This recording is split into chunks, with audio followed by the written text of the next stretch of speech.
Welcome to my YouTube channel और हम continue करेंगे fundamentals of chemistry class 9 specific course.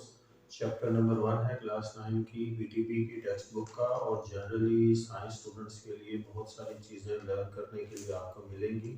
आज इन टॉपिक्स को हम डिस्कस करने की कोशिश करेंगे। उनमें सबसे पहले एटॉमिक मास, मास नंबर और मॉलिक्यूलर मास है। और इसके बाद ये पूरी एक लिस्ट है, एक एक करके इन टॉपिक्स को देखते जाएंगे तो हमारे जो फंडामेंटल कॉन्सेप्ट्स हैं वो साथ साथ क्लियर होते चले जाएंगे। सबसे पहले हमने टेबल बनाया है एटॉमिक नंबर का, मास नंबर यानी एटॉमिक मास और मॉलिक्यूलर मास का। तो एटॉमिक नंबर जो है ये लास्ट लेक्चर में भी बात की थी एटॉमिक नंबर की थोड़ी सी, लेकिन तफसील से देखते हैं। Atomic number is the number of protons in the nucleus of an atom or an element।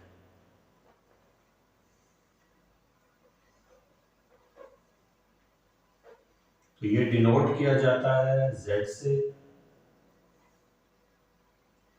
तो Z क्या है? Number of protons. एटम के साथ हम केमिस्ट्री में एलिमेंट पहले सेट कर लेते हैं। Z is equal to number of protons.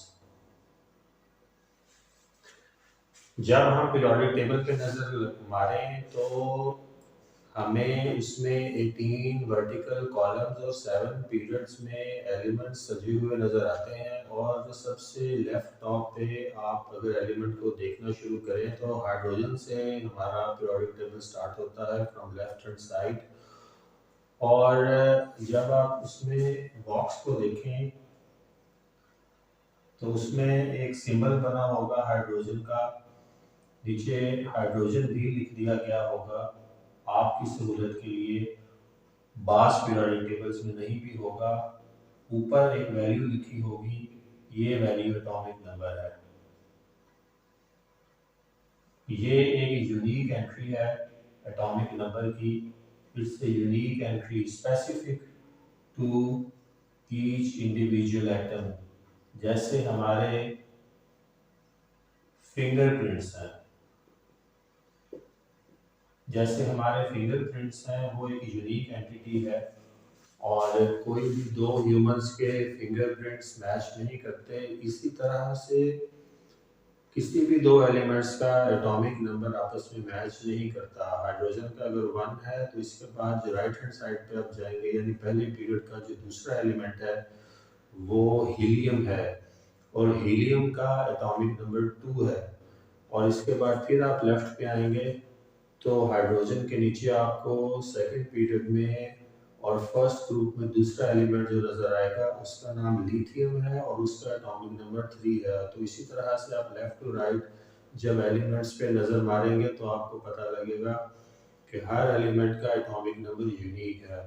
और पीरियोडिक टेबल में एलिमेंट्स की अरेंजमेंट की बुनियाद भी एटॉमिक नंबर ही है, 1 से स्टार्ट होके ऑनवर्ड्स, क्योंकि ये एक यूनिक एंटिटी है, हर एलिमेंट्स में स्पेसिफिक है।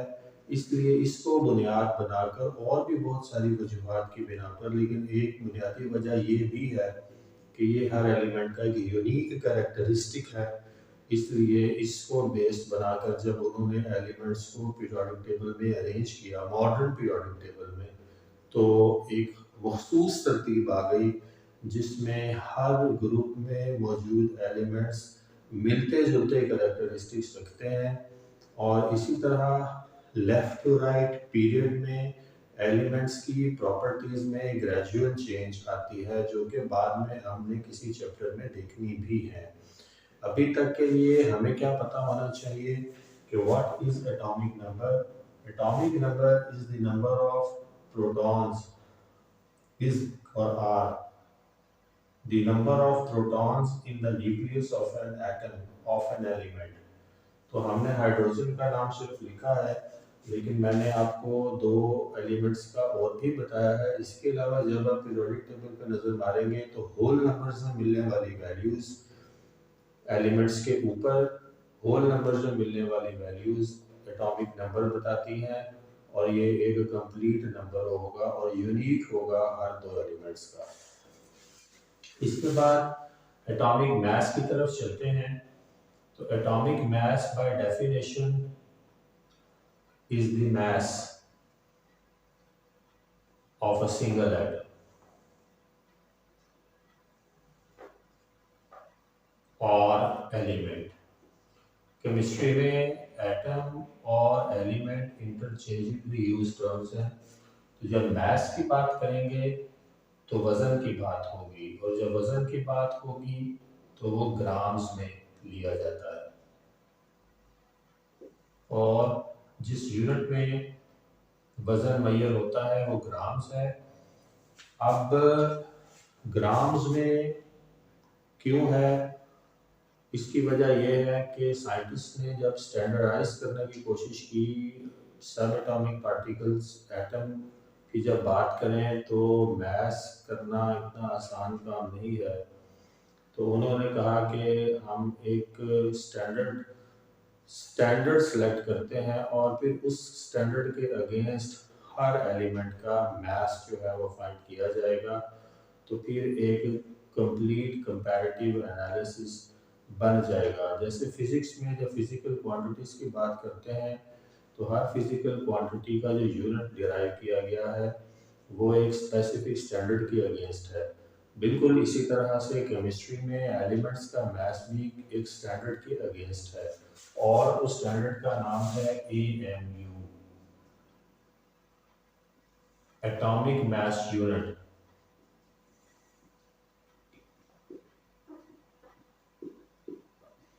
और एटॉमिक मास यूनिट का मतलब ये है कि कार्बन का एक खास आइसोटोप बाद में देखेंगे कि क्या होता है, समझ लेंगे कार्बन की एक सबटल वेरिएशन कार्बन 12। इस एलिमेंट की जब प्रॉपर्टी स्टडी की गई तो साइंटिस्ट ने सोचा है कि ये मोस्ट अप्रोप्रिएट एलिमेंट है, अगर हम इसका मास यूनिट्स में फाइंड कर लें और एक फिगर बना लें तो इस फिगर से जब बाकी एलिमेंट के मैसेज को हम मल्टीप्लाई या डिवाइड करेंगे तो जो फिगर आएगी वो हर एलिमेंट का एटॉमिक मास होगा, और वो फिगर है 1/12। साइंटिस्ट ने ये एज्यूम किया कि कार्बन जो है कार्बन 12 जो खास एक कार्बन का आइसोटोप है। आइसोटोप का लफ्ज जो है वो अभी डिटेल में देखने की ज़रूरत नहीं है, हम डेविएट कर जाएंगे अपने असल टॉपिक से। सिर्फ इतना याद रखने की बात है कि कार्बन 12 का जो मास है उसको 12 यूनिट्स कंसीडर किया गया, और एक 1/12 का फिगर जो है वो डिराइव किया गया, और ये कहा गया कि हर एलिमेंट जो है उसका जब मैस किया जाएगा तो वो उसको फिर हम स्टैंडर्डाइज करने के लिए इस वैल्यू से हम मल्टीप्लाई करेंगे। मिसाल के तौर पर जो हाइड्रोजन का हमारे पास 1.088 एटॉमिक मास आया है, वो पहले हाइड्रोजन का एटॉमिक मास फाइंड किया गया और उसके बाद उसको 1/12 से मल्टीप्लाई किया गया, तो जो जवाब आया वो ये 1.008 है ग्राम्स में।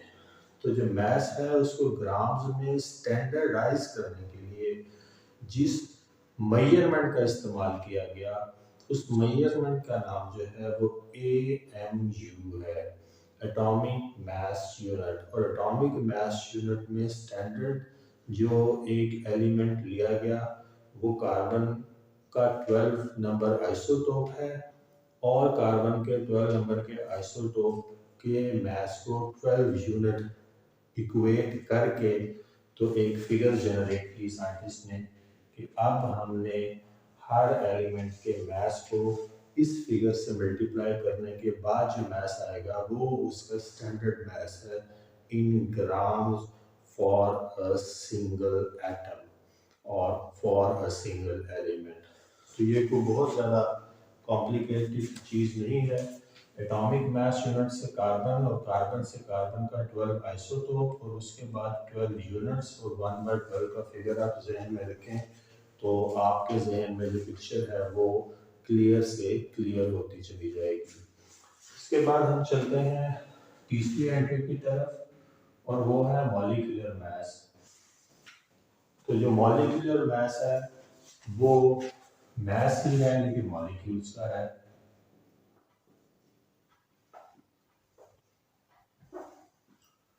Is the mass of a molecule. Mass of a molecule भी ग्राम्स में ही होता है। उसका स्टैंडर्ड भी एग्जैक्टली AMU से डिराइव शुदा है। मॉलिक्यूल और एटम या एलिमेंट में फ़र्क हम देख चुके हैं।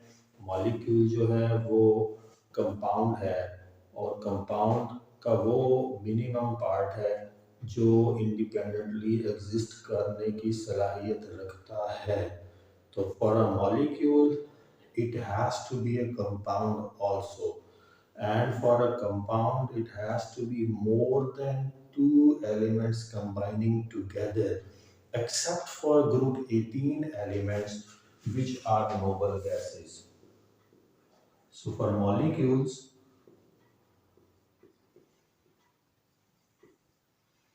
molecular mass is calculated by adding the atomic masses of elements forming the molecules.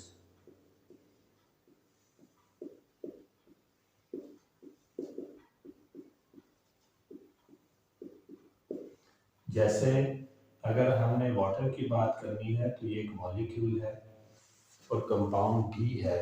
अब ये कंपाउंड और मॉलिक्यूल मैंने बताया था कि इंटरचेंजेबली यूज टर्म्स हैं सिवाय ग्रुप 18 के एलिमेंट्स के जो कि नोबल गैसेस हैं, नियोन, आर्गन, क्रिप्टॉन वगैरह, वो एलिमेंटल फॉर्म में भी मॉलिक्यूल कहलाती हैं क्योंकि वो एलिमेंटल फॉर्म में नेचर में इंडिपेंडेंटली एग्जिस्ट करने की सलाहियत रखती हैं। लेकिन बाकी सारे एलिमेंट्स जो हैं वो जब तक किसी दूसरे एलिमेंट से या अपने आप से नहीं मिलते उस टाइम तक वो इंडिपेंडेंटली नेचर में एग्जिस्ट नहीं कर सकते, और वो एलिमेंटल फॉर्म में जब एग्जिस्ट नहीं कर सकते तो फिर उनकी मॉलिक्यूलर फॉर्म जो है वो मोर देन वन एलिमेंट्स है सिवाय ग्रुप 18 के एलिमेंट्स के।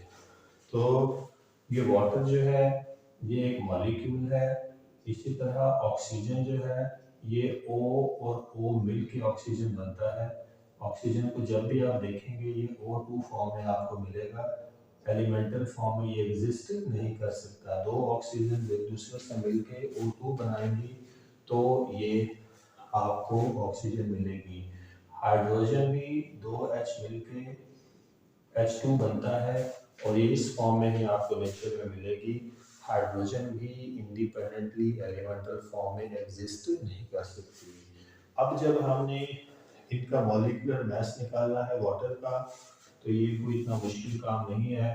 अब इसको थोड़ा सा हम रफ करेंगे तो फिर अब हम मॉलिक्यूलर मास जो है वो निकालने की कोशिश करते हैं। ये चौथा कॉलम भी रफ कर लेते हैं।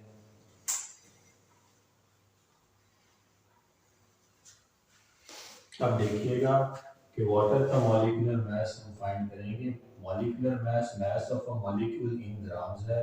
एलिमेंट का तो पीरियोडिक टेबल में आप देखेंगे नीचे तो आपको पॉइंट्स में फिगर्स मिलेगी, वो हर एटम का एटॉमिक मास है इन ग्राम्स जो फाइंड करके हर एलिमेंट का लिख दिया गया है।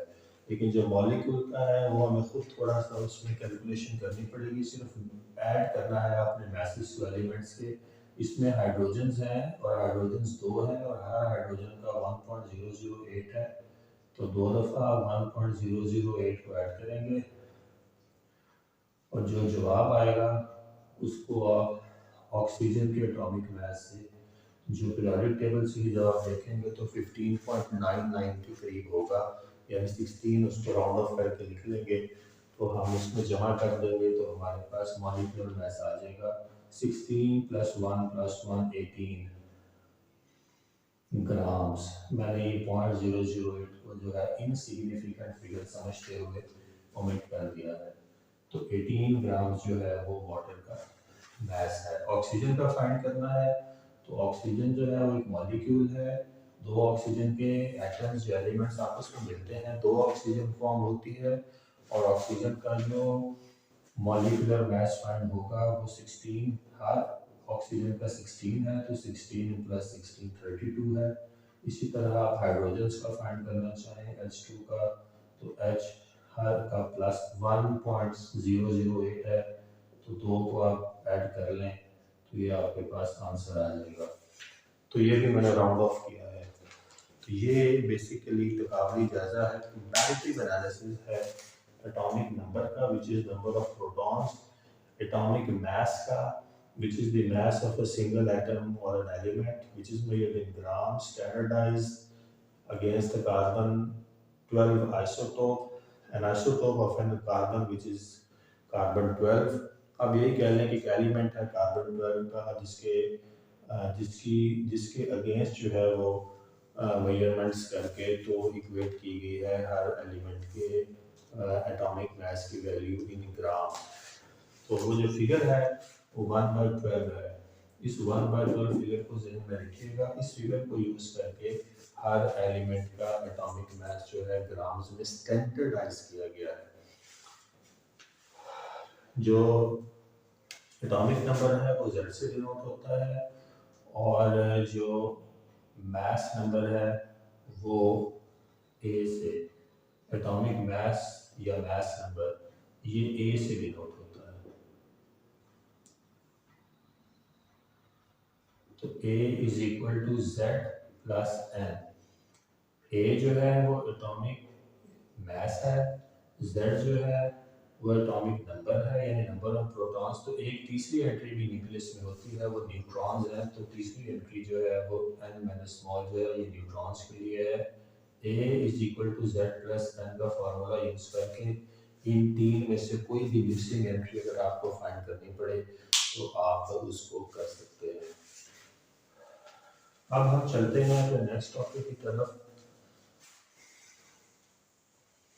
इसके बाद हमने सिंबल्स पढ़ने हैं।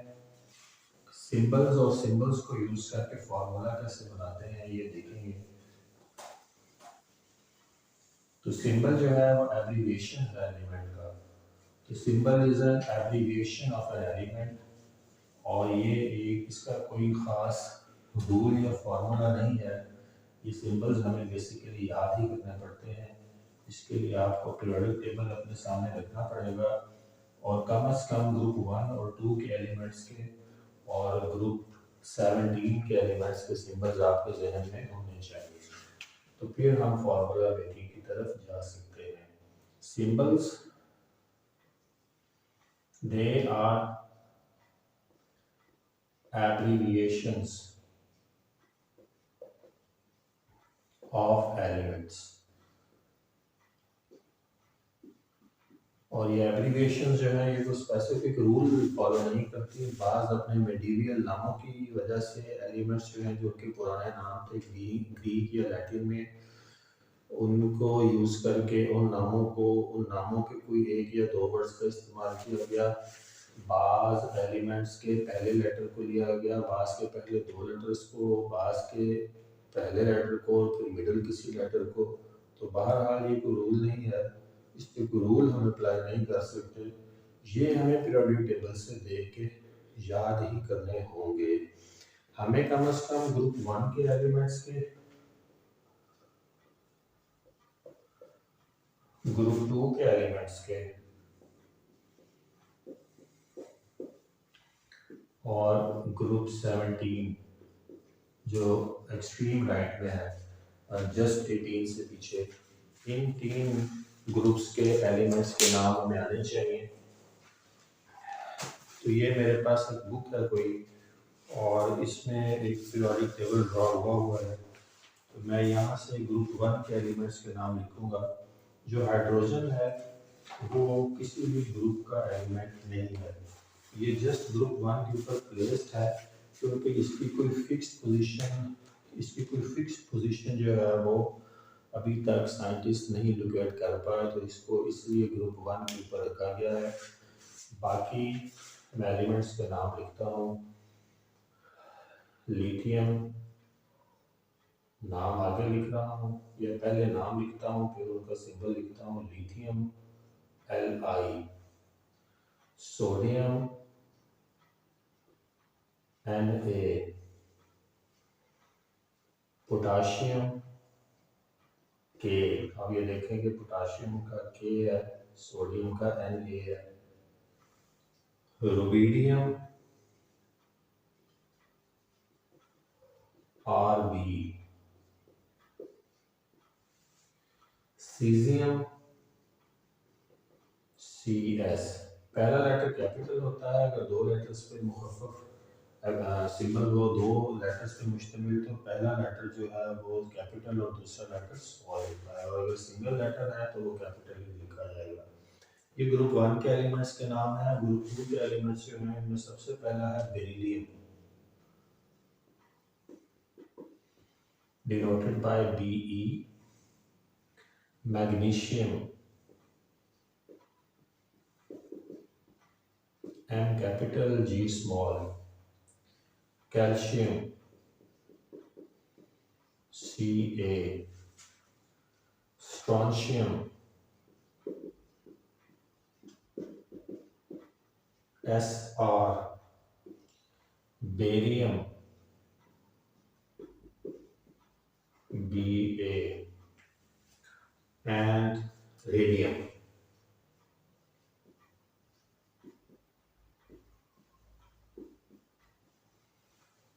ग्रुप वन का एक एलिमेंट रह गया था फ्रांशियम। बेसिकली जो सब ज़्यादा नीचे वाले एलिमेंट हैं वो रेयरली फाउंड होते हैं, इसलिए वो हमारी केमिस्ट्री में नॉर्मली यूज़ नहीं होते, लेकिन बहरहाल यहाँ हमने क्योंकि नाम और सिंबल्स उनके याद करने हैं तो लिख दिए हैं। अब ग्रुप 17 जो है वो एक्सट्रीम राइट 18 जो है ये नोबल गैसेस का नोबल गैसेस हैं, और ये जो नोबल गैसेस हैं ये एलिमेंटल फॉर्म में एग्जिस्ट करते हैं इंडिपेंडेंटली, तो ये मॉलिक्यूल्स हैं अपने अंदर।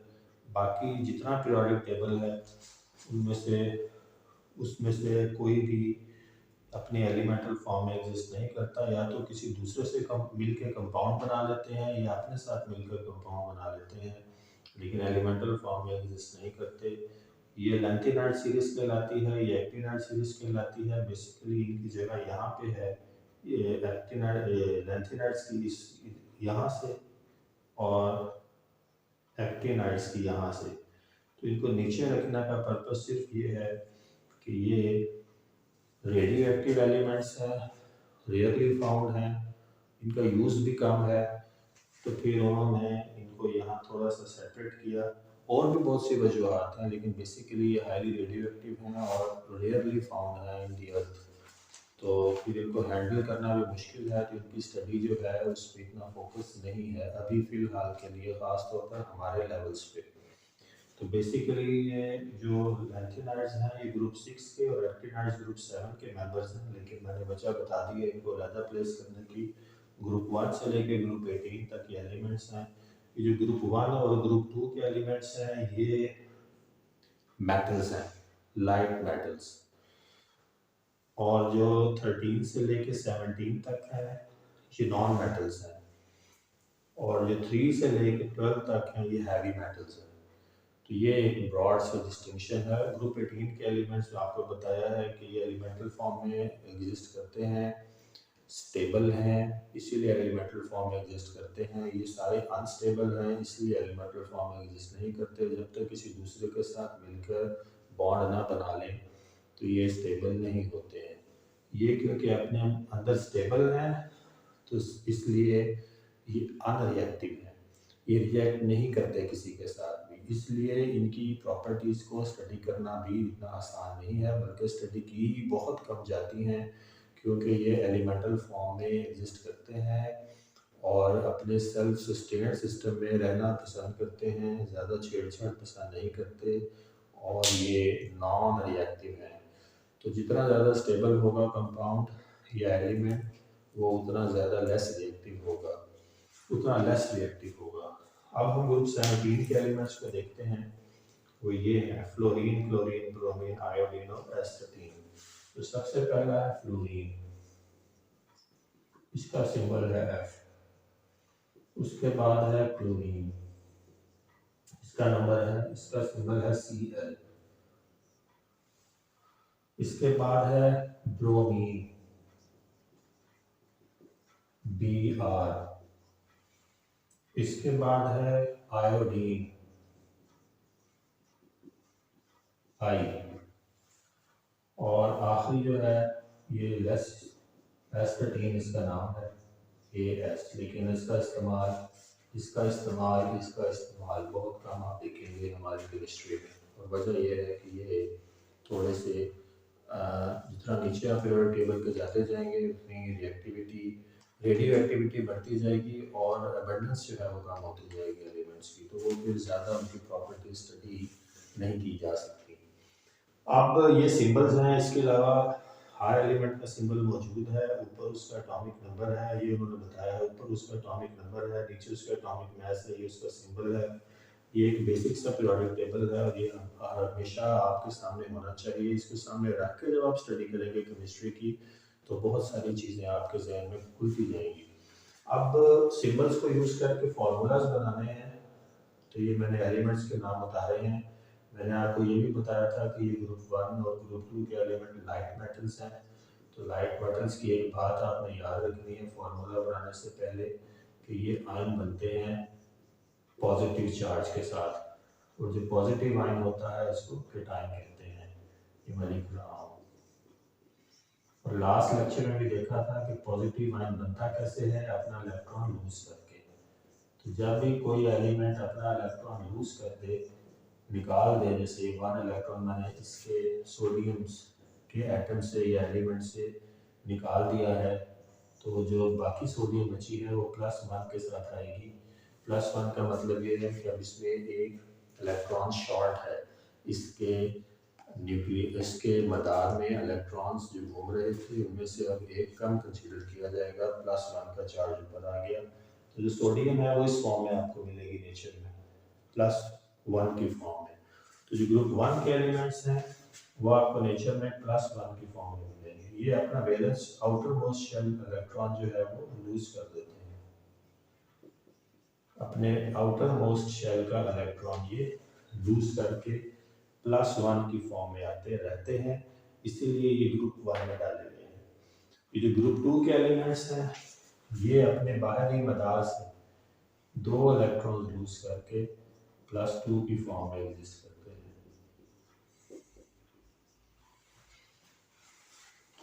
तो ये एक बड़ी सिंपल सी चीज़ हमारे जहन में होनी चाहिए। वैलेंसी का कॉन्सेप्ट जो है ये हमने लास्ट लेक्चर में देखा था। वैलेंसी है वैलेंस शेल इलेक्ट्रॉन से। तो बहुत सारे मदार होते हैं, तो ये आप लिथियम का बना के समझते हैं। ये लिथियम का मैं एटम बना रहा हूँ। एटॉमिक नंबर देखना पड़ेगा, लिथियम का 3 है, 3। तो मैंने बताया था कि पहले शेल में इसके 2 इलेक्ट्रॉन्स होंगे, पहले शेल में होते ही 2 इलेक्ट्रॉन्स हैं, दूसरे में 8, तीसरे में 18, चौथे में 32। तो ये सीक्वेंस भी याद रखें। तो पहले में 2 है, इसका एटॉमिक नंबर है ही 3, तो दूसरे में 1 ही आएगा। एटॉमिक नंबर ऑफ प्रोटॉन्स है, तो जितना जमा का चार्ज उतना ही मुक्ति का चार्ज। तो 3 पॉजिटिव है न्यूक्लियस में, तो 3 ही सराउंडिंग में घूम रहे होंगे नेगेटिव्स यानी इलेक्ट्रॉन्स। तो इसके बाहरी मदार में 1 इलेक्ट्रॉन है और ये 1 इलेक्ट्रॉन अपना इजीली लूज कर देता है स्टेबल फॉर्म में एग्जिस्ट करने के लिए, ताकि किसी दूसरे से ये शेयर कर ले इलेक्ट्रॉन और वो जोड़े में आ जाए वापस। तो जब इलेक्ट्रॉन पेयर में एग्जिस्ट करता है तो जो एलिमेंट है वो स्टेबल हो जाता है। अभी स्टेबल फॉर्म इसकी नहीं है, इसीलिए आपको कभी भी लिथियम एलिमेंटल फॉर्म में नहीं मिलेगा, न्यूट्रल फॉर्म में हमेशा +1 की फॉर्म में मिलेगा। और इसी तरह ग्रुप 1 के सारे एलिमेंट्स। तो ये जब अपना बाहर का 1 इलेक्ट्रॉन लूज कर देता है तो ये लिथियम +1 हो जाएगा और ये 1 इलेक्ट्रॉन किसी को दे के उसे बॉन्ड बना लेगा। तो ये है बेसिकली +1 होने की साइंस। इसी तरह ये अब सबका ड्रॉ करेंगे, इनके एटॉमिक नंबर देख के इनके मदार, तो आप फिर इस बात को समझेंगे कि इन सब के बाहरी मदार में जो है वो एक ही इलेक्ट्रॉन रहेगा। चाहे एटॉमिक नंबर बढ़ रहा है लेकिन बाहरी मदार में एक ही इलेक्ट्रॉन आएगा जब इस तरतीब से आप इनको फिल करेंगे 2, 8, 18 और 32 की सीक्वेंस में। तो अभी हम क्योंकि इस एलिमेंट्री स्टडी है तो मेरा ख्याल है अभी के लिए काफ़ी है। ग्रुप 2 का एक ड्रॉ कर लेते हैं, बेरिलियम। तो पहले बेरिलियम का एटॉमिक नंबर आप देखेंगे 4 है, तो ये इसका मैं ड्रॉ करता हूँ।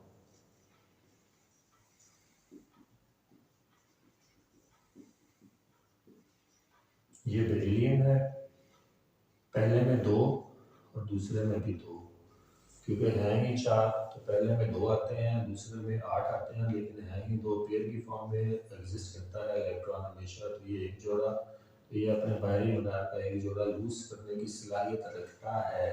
वो कि ये स्टेबल फॉर्म में है। ग्रुप 1 के एलिमेंट से ग्रुप 2 के एलिमेंट ज़्यादा स्टेबल हैं, क्योंकि इनके इलेक्ट्रॉन्स आउटर मोस्ट शेल में 2 यानी पेयर्ड फॉर्म में मिलेंगे आपको, पेयर्ड फॉर्म में ही मिलेंगे।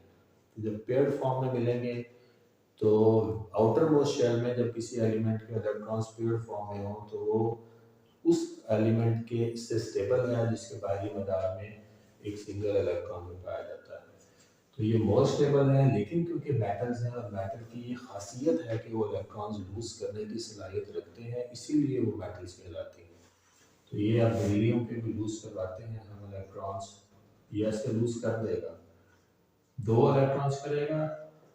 तो ई के ऊपर नेगेटिव इसलिए डाला है कि इलेक्ट्रॉन की बात हो रही है, तो इस पर जमा 2 का चार्ज आएगा, क्योंकि इसने 2 इलेक्ट्रॉन लूज कर दिए हैं। तो ये बेसिकली मेटल्स की स्पेसिफिक कैरेक्टरिस्टिक्स है कि वो इलेक्ट्रॉन लूज करने की सलाहियत रखते हैं। अब हम चलते हैं फार्मूला मेकिंग के लिए। नीचे मैं लिखा रहने देता हूँ, ऊपर बताते हैं और फार्मूलाज बनाने की कोशिश करते हैं इन्हीं एलिमेंट्स को यूज करके जो भी मैंने यहाँ पे लिखे हैं। ये याद रखिएगा कि हमेशा पहला रूल फार्मूला बनाने का ये है कि ऑपोजिट चार्जेस वाले स्पीशीज या एलिमेंट्स को ही मिलाया जाएगा। सिमिलर चार्जेस वाले नहीं मिल सकते, क्योंकि वो एक दूसरे को रिपेल करेंगे, एक दूसरे के करीब नहीं आ सकते। आने रिपेल करेगा सिमिलर चार्ज, ऑपोजिट चार्ज हमेशा अट्रैक्ट करता है। तो यहाँ से आप कोई भी एलिमेंट उठा लें, मैं यहाँ से लिथियम उठाता हूँ, सिंबल आपके जहन में होना चाहिए, उस पर चार्ज अगर है तो कितना है ये आपके जहन में होना चाहिए। फिर आपने ग्रुप जो हमारे 13 ऑनवर्ड स्टार्ट होते हैं वो एलिमेंट्स 17 तक जो नेगेटिव चार्ज अपने ऊपर रखने की सलाहियत रखते हैं या रखते हैं, क्योंकि ये नॉन मेटल्स हैं। तो ये इलेक्ट्रॉन लवर्स हैं और ये इलेक्ट्रॉन हिटर्स हैं। ये इलेक्ट्रॉन इजीली लूज कर देंगे अपने आउटर शेल से, और ये इलेक्ट्रॉन अपने आउटर शेल से लूज नहीं करेंगे, बल्कि गेन करने की कोशिश करेंगे 1 इलेक्ट्रॉन या 2 electrons as per the needs. मैंने सिर्फ ग्रुप 17 इसलिए बनाया है क्योंकि इसके एलिमेंट्स बहुत आगे तक यूज होते हैं, इसलिए ग्रुप 17 से स्टार्ट करते हैं। यहाँ इसका पहला एलिमेंट जो है वो फ्लोरीन है, इसका सिंबल जो है F है, और ग्रुप 17 के हर एलिमेंट पर चार्ज -1 है। अब चार्ज -1 क्यों है? इसलिए कि ये एक इलेक्ट्रॉन इनमें एक इलेक्ट्रॉन ये अगर ले लें तो जिस तरह ये प्लस वाला था, ये 1 इलेक्ट्रॉन इन्होंने लूज किया, तो -1 का मतलब ये है कि ये इलेक्ट्रॉन जो है वो एक इनको चाहिए है। ये एक इलेक्ट्रॉन जो है वो अपनी ज़रूरत से ज़्यादा इनके मदार में है, तो अब एक इलेक्ट्रॉन और लेंगे तो वो पेयर जो है वो कंप्लीट हो जाएगा। एक इलेक्ट्रॉन इनका एक्सेस में है, तो एक्सेस है, तो एक्सेस नेगेटिव चार्ज हमेशा यही शो करता है कि इलेक्ट्रॉन एक्सेस में है, और ये मज़ीद एक इलेक्ट्रॉन लेने की सलाहियत भी रखते हैं, इलेक्ट्रॉन लवर्स भी हैं। तो अब आपने यहाँ से लिथियम को फ्लोरीन से मिलाना है, ये -1 है, तो इसका कंपाउंड बन जाएगा LiF। LiF क्यों बना? लिथियम फ्लोराइड इसका नाम बनेगा। +1 और -1 ने एक दूसरे को क्या कर दिया? कैंसिल कर दिया। ये +1 ने इधर जाना होता है इसके नीचे, और इसके -1 है इसके नीचे यहाँ आना होता है, लेकिन क्योंकि ये प्लस और माइनस है तो वो लिखने की ज़रूरत हमें नहीं हुई, बल्कि यहाँ से आप समझें कि ये जो +1 है ये यहाँ लिखता है और ये -1 यहाँ। ऐसे लिख भी सकते हैं Li1F1 विदाउट चार्ज, यहाँ चार्ज भी नहीं लिखेंगे। ये कॉमन सेंस स्टेट करेगा कि एक प्लस के साथ है और एक माइनस के साथ है। अमूमन प्लस वाला पहले लिखा जाता है, लेकिन जो केमिस्ट्री का स्टूडेंट है वो वक्त के साथ समझ जाता है कि ये लिथियम है तो ये मेटल है और ये +1 की फॉर्म में ही एग्जिस्ट करती है। तो ये लिथियम फ्लोराइड हमारे पास कंपाउंड बन गया।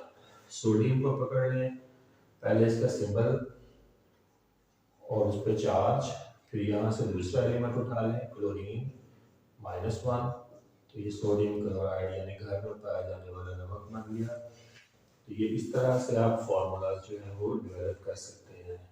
ग्रुप 2 का एलिमेंट उठा लें, उसको भी 17 वाले पहले से मिलाएं, बेरिलियम को फ्लोरीन से मिलाते हैं, बेरिलियम Be+2 और फ्लोरीन -1। अब आपको लिखना पड़ेगा, ये 2 इधर चला जाएगा, ये 1 इधर आ जाएगा, Be1F2 इसका बनेगा, 1 हम मिट कर देते हैं, BeF2 बेरिलियम फ्लोराइड। यानी कि 2 फ्लोरीन के एटम्स एक बेरिलियम के एटम से मिलेंगे तो बेरिलियम फ्लोराइड बनेगा। BeF गलत होगा, BeF2 जो है ये इसका सही फार्मूला है। और इसकी मज़ीद प्रैक्टिस इन ग्रुप 1 और 2 के एलिमेंट्स को उतार लें और 17 के एलिमेंट्स को उतार लें, और हर ग्रुप 1 के एलिमेंट को ग्रुप 17 के हर एलिमेंट से ड्रॉ करके आप फार्मूला बना सकते हैं। इसी तरह ग्रुप 2 के एलिमेंट्स को ग्रुप 17 के एलिमेंट्स से ड्रॉ करके फार्मूला बनाएंगे तो आपकी प्रैक्टिस जो है वो बढ़ जाएगी। इसके बाद बास कुछ एलिमेंट्स हैं जिनके फार्मूलाज जो हैं वो आप नाम से भी याद रख सकते हैं अभी तक के लिए, लेकिन फार्मूला बनाने की प्रैक्टिस का सबसे आसान तरीका वो ये मैंने डिवाइस किया।